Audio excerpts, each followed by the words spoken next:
We have some breaking news, and it's regarding Martin Ødegaard and the injury that he sustained to his knee during the game against West Ham. We now have an announcement. Obviously, there was a lot of speculation about, it's going to be a matter of weeks, it's going to be a matter of months.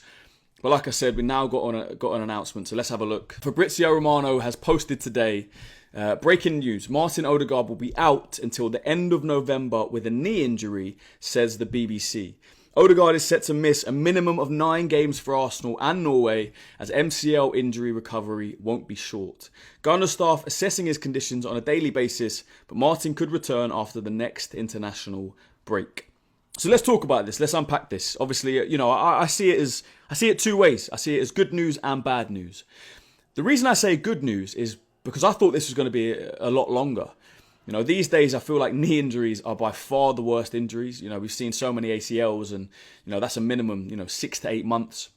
So obviously we're all praying it wasn't ACL. I think the other good news is that we finally have squad depth to be able to cover, for losing a player like Martin Ødegaard. Obviously the bad news is that our captain's out now, and especially bad news when you consider the form that he was in. If I'm completely honest, we haven't seen Martin Ødegaard anywhere near his best since he came back from that injury last season. What's that, 18 months now?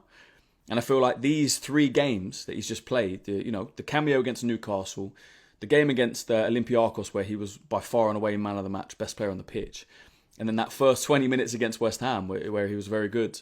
We were finally starting to see the Martin Ødegaard that we know. The Martin Ødegaard that deserves to be our captain, that is one of our best and most consistent performing players.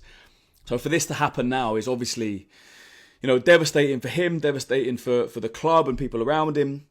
And for fans, but like I said, we have that depth.